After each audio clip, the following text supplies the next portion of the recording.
네, 여러분 안녕하십니까. 10월 25일 화요일 월스트리트 시작하겠습니다. 먼저 15분 경제 오늘 소식 요약해서 들려드리는 15분 경제 먼저 시작하겠습니다. SBS 경제부 전현남 기자 나와 있습니다. 안녕하세요. 네, 안녕하세요. 네. 자, 오늘 시황부터 간단히 정리하겠습니다. 네. 코스피 좀 내렸고 코스닥은 소폭 상승했는데 어떻습니까? 네, 네, 말씀하신 대로 코스피는 0.05% 내렸고 코스닥은 0.05% 상승한 채 마감을 했습니다. 네. 환율 살펴보면 1,433.1원에 마감했고요. 전날 대비 6.6원 떨어진 수준입니다. 다만 장 초반에 1,444.2원까지 올라가면서 연고점을 경신하기도 했습니다. 어쨌든 불안 요소가 여전히 존재하기 때문에 어쨌든 조금 관망하면서 이제 뭐 이런저런 얘기들이 이제 영향을 미치고 있는 장인 것 같아요. 근데 오늘 환율이 말씀하신 대로 이제 1,444원까지 간 것은 또 중국 영향이 있었다 이런 분석이 있는데 이런 부분은 어떻게 해석할 수 있을까요?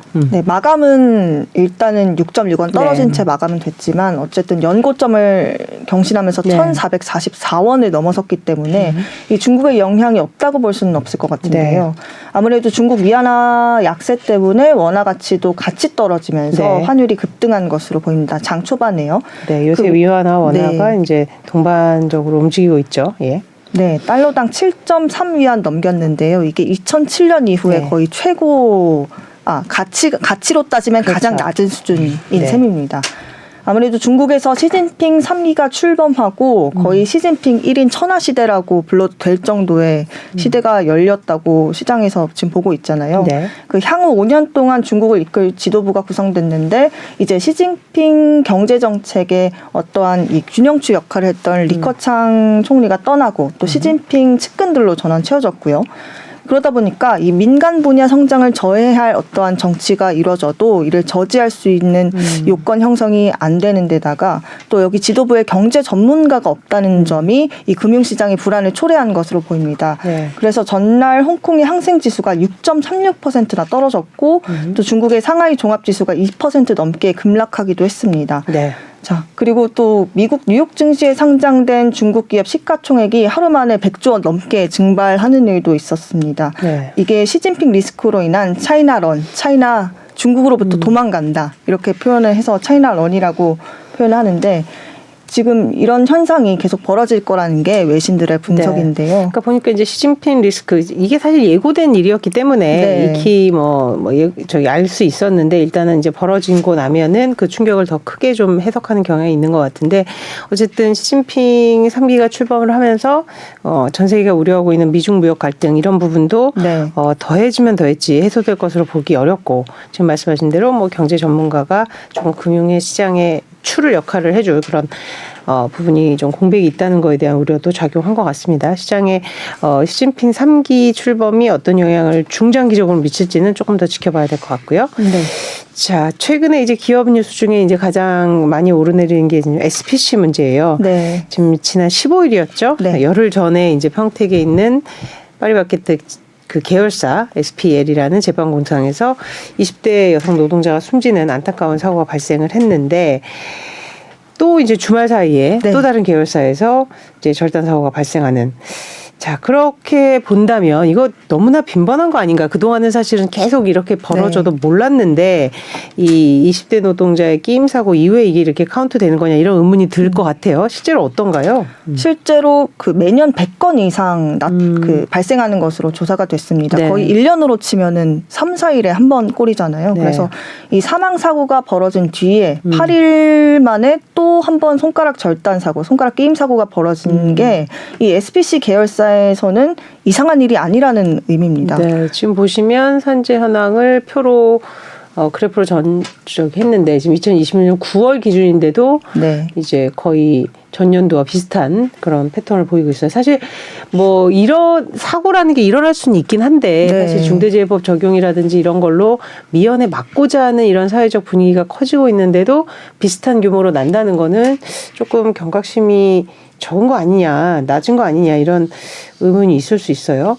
어디서 맞습니다. 많이 나나요? 그러면 주로? 구체적으로 보면 이 파리바게뜨를 운영하는 이 파리크라상에서 5년 동안 139건이 집계가 됐고요. 뭐 넘어짐이 가장 많았고요. 그다음에 끼임이 뒤를 이었습니다. 38건, 24건 각각 이렇게 있었고요. 이번에 20대 노동자 사망사고가 발생한 SPL, 여기가 반죽 만드는 회사거든요. 네. 여기에서는 총 5년 동안 41건이 발생을 했습니다. 그런데 그 방금 아까 표를 보시면 2017년에는 4건밖에 없었거든요. 네. 이게 이상해서 한번 물어보니까 네. 그 2017년에 안전관리가 잘 돼서 4건밖에 없는 게 아니라 이 이후에 노조가 생기면서 정상적으로 이제 산재 사고가 신고가 되었다. 이렇게 분석을 하면 된다고 답을 받았습니다. 그 전에 이제 카운트가 안 됐던 거다 이렇게 네. 해석하는 게 이제 합리적일 것 같은데, 자 그렇다 보니 이제 소비자들의 뭐 불매, 분노 이런 부분도 점점 커지고 있는 것 같아요, 그죠? 네, 맞습니다. 이 사고 그 자체도 문제지만 그 이후에 이 SPC 계열사, SPC의 그 대처 방법이 더 큰 여론의 몰매를 불러왔습니다. 네. 뭐 현장에 사고 이후에 현장에 천을 둘러놓은 채 다른 기계에서 또 작업을 이어갔다든지 고인의 장례식장에 파리바게뜨 빵을 보냈다든지 이런 일들이 알려지면서 여론이 더 싸늘하게 식었는데요. 네. 그 SNS에 SPC 불매 태그를 걸고 사 먹지 않겠다면서 게시글 올리는 소비자들도 정말 쉽게 찾아볼 수 있었습니다. 지금 보시는 건데요. 네, 이렇게 SPC 계열사 목록을 정리를 해두고 이 계열사에서 나오는 제품들은 사 먹지 말자 이렇게 정보를 공유하기도 하고 또 뭐 이런 글들이 굉장히 지금 보시다시피 SNS에 많이 그러네요. 올라오고 있습니다. 자극적인 표현이긴 합니다만은 피 묻은 빵 먹지 네. 않겠다. 사실 이게 이제 어떤 불매 운동도 소비자가 본인들이 기업에 대한 어떤 저 행동을 표현하는 하나의 그 행동 방식이긴 한데, 네. 근데 문제는 이제 가맹점주들이 아무래도 이제 전면에 지금 말한 저 많은 그 브랜드들의 가맹점주들이 이제 피해를 받게 된다는 점에서 조금 뭐 안타깝다 그럴까 굉장히 그런 네. 부분도 있어요. 저희 회사도 앞에 이제 파리바게뜨가 네. 한 2개 있는데 뭐 지나가면서 어떠냐 그랬더니 실제로 뭐 이제 좀 줄었다 이런 얘기를 네. 하더라고요. 네, 네, 그래서 네, 네. 그런 부분에 대해서는 가맹점주들의 반응은 어때요? 네, 일단은 불매 운동으로 인한 가맹점 피해가 아직은 집계되지 않았다고는 하는데요. 네. 지금 국내 파리바게뜨 가맹점이 3,400개 정도 네. 있습니다. 그런 만큼 좀 피해 규모도 상당할 것으로 보여지고요. 네. 또 SPC가 지난 21일부터 이 가맹점으로부터 뭐 식빵이나 단팥빵 이런 완성품 제품에 대해서 이제 유통기한 안 지난 것들을 다시 재구매하고 있거든요. 이렇게 그쵸. 재구매하는 만큼 좀 피해가 발생하지 않았나 이렇게 좀 생각되기도 합니다. 그러니까 빵집에서 자체적으로 생산하는 게 아니라 네. 이 본사에서 공급받는 우리가 네. 소위 이제 가보면 포장으로 돼 있는 이런 것들은 안 팔리면 우리가 사주겠다라는 게 이제 본사가 가맹점주들에 대한 대책인 건데, 네. 자 그러면 주가는 어떨까요? SPC 쪽은 상장사가 많진 않죠, 그죠? 네, 맞습니다. 말씀하신 대로 상장사가 딱 한 곳 SPC 삼립밖에 없습니다. 계열사는 68개에 네, 달하는데도요. 통상 이제 상장사가 공시통해서 기업 경영이 더 투명하게 이루어진다는 말도 있는 만큼 이 투자자들 사이에서는 그룹사는 많은데 계열사는 많은데 상장사는 한 곳밖에 없다. 이거 카카오랑 비슷하다. 빵카오 아니냐. 이렇게 좀 우스갯소리가 나오기도 하는 수준입니다. 네. 일단은 주가 살펴봤더니 불매운동 여파로 지난 19일부터 어제까지는 4거래일 연속 하락세를 보였습니다. 사고가 15일에 발생했잖아요. 네. 하루 전인 14일에는 78,800원까지 가다가 어제는 68,200원까지 급락을 했습니다. 근데 오늘 살펴보니까 8% 가까이 급등해서 거의 73,600원까지 올랐거든요. 네. 거의 조금은 회복을 했습니다. 그러니까 이제 많이 빠졌다라는 네. 그거와 또 이제 여론이 잦아들면 또 매출이 회복됐거나, 이게 또 빵이라는 게 어찌 보면 또 네. 많이들 먹는, 그리고 여기 이제 가격을 많이 올리고 해서 가격 인상폭도 있어서 그런 생각을 한 것 같은데요. 또 봅시다. 예. 자, 그러면은 오늘 이 가격 이런 하락폭 때문에 개인 투자자들이 오늘 이제 52억 원어치 순매수를 한 거고요. 네네네. 결국 불매 운동은 소비자한테 일어나지만 또 주식에서는 또 이제 이게 투자할 네. 만하면은 또 이제 사는 뭐, 네, 그렇습니다. 뭐 그런 생태계를 갖고 있죠. 자, 그러면 오늘 하나 또 전해진 것 중에 하나가 SPC 그룹 계열사가 빵 어떤 이런 매출의 이제 거의 대부분을 차지한다. 네. 뭐 이런 식의 이제 독과점 논란을 부추기는 그런 통계가 나오긴 했는데, 그거에 대해서는 또 약간 좀 반박이 있었어요. 네, 맞습니다. 한국농수산식품유통공사에 따르면 지난해 매출 수치가 있는 빵류 제조업체 82곳의 전체 매출 중에 네. 그 SPC 계열사 5곳의 매출을 비중을 봤더니 83%가 넘는다는 통계가 나왔습니다. 그런데 이에 대해서 이제 SPC는 뚜레쥬를 보유한 CJ 푸드빌이 통계에 포함되지 않았다면서 실질적으로는 본인들의 점유율을 한 40% 후반대로 생각하고 있다. 라고 이제 반박을 했는데 사실 이 40% 많죠. 그렇죠. 근데 보니까 저도 읽어봤는데 CJ 푸드빌은 식당 쪽으로 분류가 돼 있고, 네, 맞습니다. 그렇죠. 또 롯데제과는 제과업으로 분류돼 있어서 이 두 개가 빠지면서 조금 이제 과다 계상됐다. 이게 네. 이제 SPC 쪽의 논란이 저희 주장인데 역시 40% 후반도 상당히 상당히 적지 않은 맞습니다. 수치인 것은 맞습니다. 지금 공정거래법은 시장 점유율이 절반 50% 이상인 사업자를 시장 지배적 사업자, 소위 이제 독과점 사업자로 추정을 하고 있기 때문에 뭐 그거 이하여서 괜찮다 이런 인식은 좀 소비자 입장에서는 조금 받아들이기 쉽지 않다 이런 생각이 드네요. 네, 맞습니다. 네, 그래서 SPC 문제는 이제 계속 될 것 같고 SPC가 앞으로 어떻게 좀 대응을 하느냐에 따라서 좀 이런 불매운동이나 분노를 잠재울 수 있을지 아니면 좀 더 오래 갈지 뭐 이런 것들을 결정할 것 같습니다. 좀 지켜보겠습니다. 네. 네, 자, 한 가지 더 짚어보고 넘어갈게요. 오늘 이제 물가 때문에 이제 걱정이 많은데 네. 오늘 기대 인플레이션 수치 나왔죠? 어떻게 나왔죠? 네, 기대 인플레이션율 수치 나왔는데요. 이 살짝만 설명드리면 네. 이 앞으로 향후 1년간 물가가 얼마나 오를지에 대해서 소비자들이 좀 예측을 한 결과를 기대 인플레이션율이라고 네. 하는데요. 이 기대 인플레이션율이 높게 나오면 그만큼 물가를 끌어올릴 수 있는 요인이 됩니다. 왜냐하면 1년 뒤에 물가가 더 높아질 거라고 생각하면 직장의 입장에서는 내가 임금을 더 많이 받아야겠다 이렇게 생각을 하게 되고 또 뭐 판매 기업에서는 이 물건값을 더 올려야겠다 이렇게 생각할 수 있기 때문에 물가를 상승시키는 어떠한 요인으로 작용할 수가 있습니다. 네. 그런데 한국은행이 조사한 이번 달 10월 기대 인플레이션율이 지난달보다 0.1%포인트 소폭 올라서 4.3%를 기록했습니다. 네. 앞서 이 기대 인플레이션율 추이 보시면 예. 올 7월에 4.7%로 정점을 찍은 다음에 서서히 좀 낮아졌습니다. 지난달에는 4.1%까지 하락세 이어갔는데 이번 달에 3달 만에 다시 상승세로 전환을 한 거죠. 네. 지금 보면 진짜 네. 1월에는 2.6이었는데 네. 굉장히 많이 올라가죠. 거의 너무 많이 2배 올랐습니다. 가까이 오른 거니까요. 네. 자, 그러면 이걸 어떻게 해석을 하면 될까요? 그러면? 네, 다시 말해서 이 소비자들이 지난 8월에는 이제 기름값도 떨어지고 여기에다가 정부에서 10월에 이제 물가 정점 찍고 내려갈 거다 이렇게 계속 지속적으로 좀 전망을 해왔기 때문에 네. 실제로 정말 물가 떨어지나라는 기대가 좀 반영됐던 것 같습니다. 하지만 3개월 만에 이런 기대감이 다시 줄어들고 물가가 더 오르겠다는 데 소비자들의 심리가 더 쏠린 것으로 보입니다. 네. 그 심리 변화 어디서 단초를 찾을 수가 있을까요? 일단은 그 전기료, 가스요금과 같은 공공요금 인상 때문에 물가가 더 오를 거라고 생각하는 것 같습니다. 그 한국은행이 물가 상승에 영향을 미칠 주요 품목이 뭘 것 같냐 이렇게 소비자들한테 물어보니까 공공요금이 62%나 차지했습니다. 지난달보다 12.3%포인트 많아진 수치거든요. 네. 실제로 이번 달부터 전기가스 요금 인상했습니다. 4인 가구 기준으로 이번 달부터 전기요금은 2,300원가량 그리고 가스요금은 5,400원이나 올랐습니다. 네. 재료값이 오르면 원자재에다가 이런 원료값까지 오르면 또 다른 품목에도 영향을 미치니까 기름값은 좀 어떻죠 요새? 네, 기름값도 원래는 몇 달 전만 해도 2,000원 훌쩍 넘어가면서 와 이거 기름 못 넣겠다 그쵸. 했었는데 떨어지면서 한숨 돌렸잖아요. 네. 그런데 다시 또 기름값 오를 수 있겠다는 불안감이 커지고 있습니다. 바로 이 오펙 플러스 회원국들이 바이든 미국 대통령 뒤통수 치고 다음 달부터는 200만 배럴 감산 그러니까 더 적게 생산하겠다고 이렇게 합의를 했기 때문인데요. 네. 얼마나 실제로 감산할지는 지켜봐야겠지만 이게 10월 5일 합의된 건데 그 이후에 실제로 국제유가 두바이유가 그 합의 전주 9월 넷째 주에 86달러까지 떨어졌는데 바로 90달러대로 올라섰습니다. 그렇죠. 우리나라에서도 에너지경제연구원이랑 석유공사가 지난주에 모여서 회의를 했는데 올해 4분기와 내년 상반기에 이 국제유가가 배럴당 평균 89에서 98달러 거의 100달러까지 다시 오를 수도 있다. 이렇게 전망을 했고 장기적으로 봤을 때는 상승 추세를 전망했습니다. 그렇죠.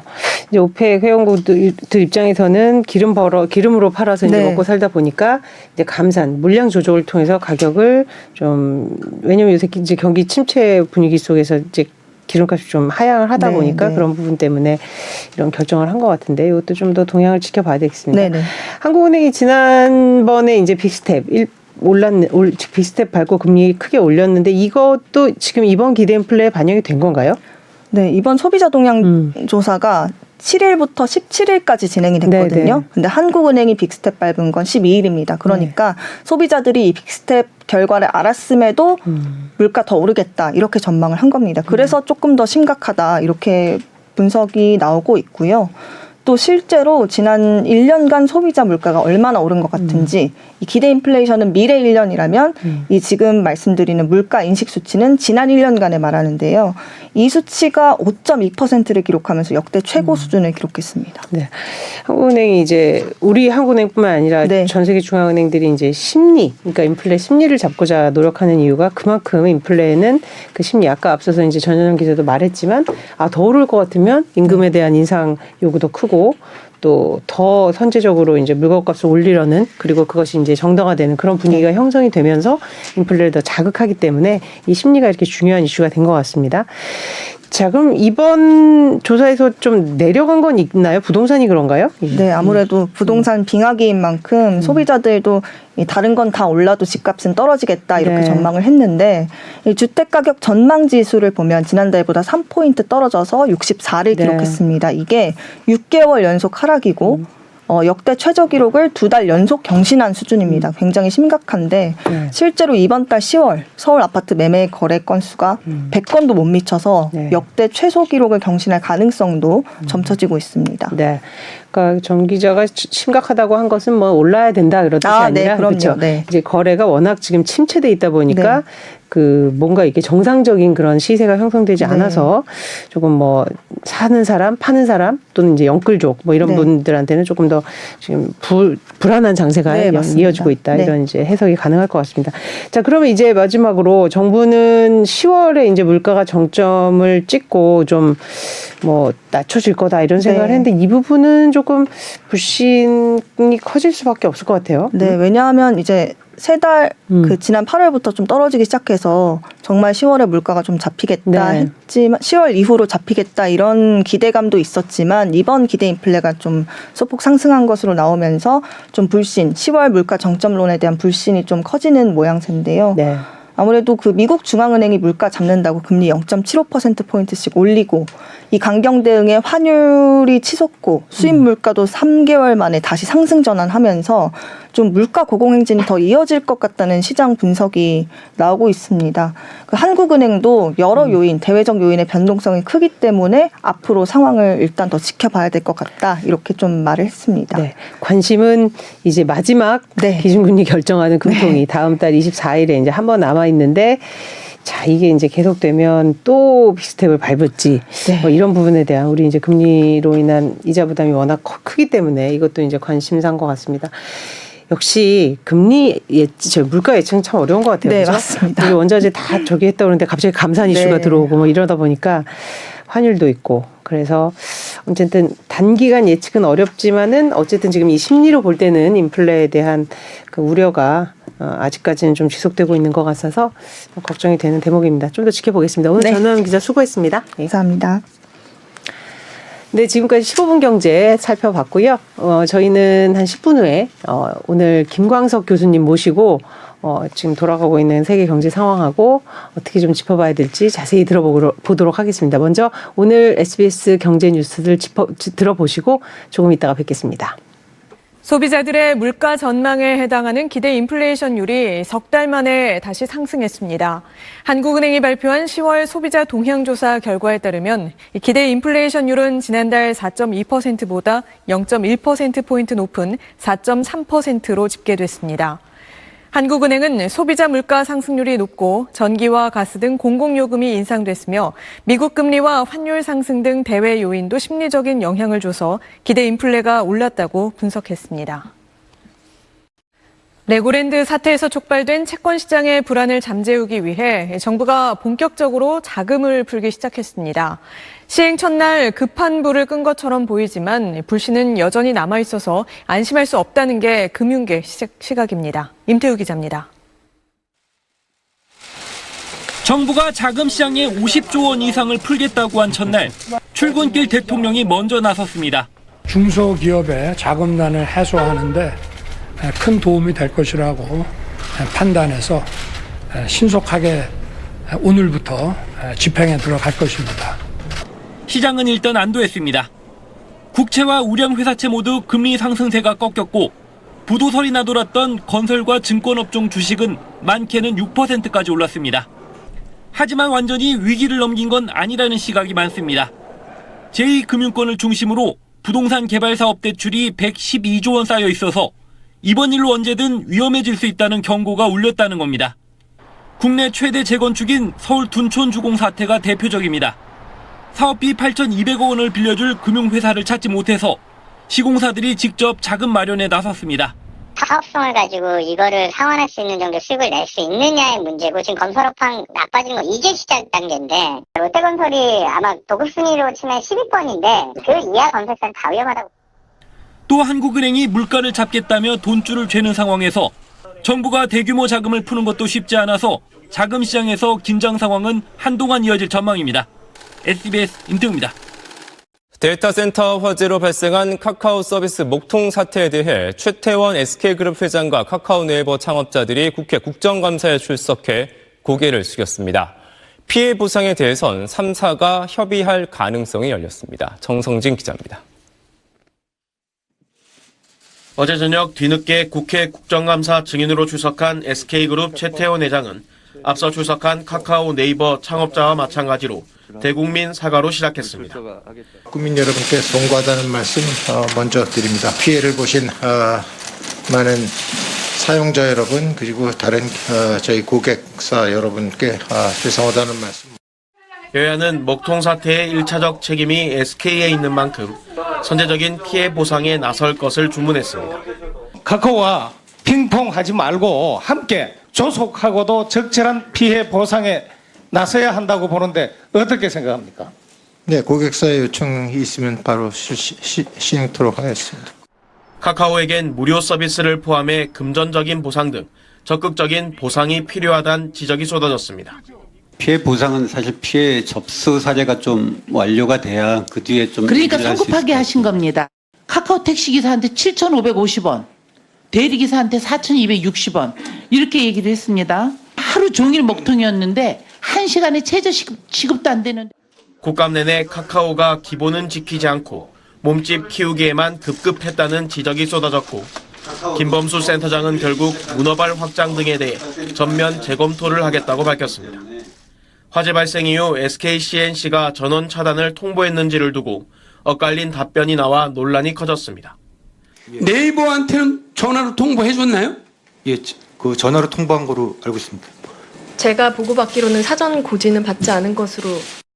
3사는 이번 먹통 사태에 대한 피해 보상을 논의하기 위해 SK, 카카오, 네이버 대표가 만나 보상안을 함께 논의하는 방향도 추진하겠다고 답했습니다. SBS 정성진입니다. 영국의 차기 총리로 42살 리시 수넥 전 재무장관이 결정됐습니다. 영국 보수당 대표와 차기 총리 선출을 위한 후보 등록 마감일인 어제 페니 모던트 원내대표가 불출마 선언을 하면서 리시 수넥 전 장관이 단독 후보가 됐습니다. 인도계 힌두 교도인 수넥 전 장관은 영국 역사상 처음으로 백인이 아닌 총리이자 210년 만에 최연소 총리직에 오르게 됐습니다.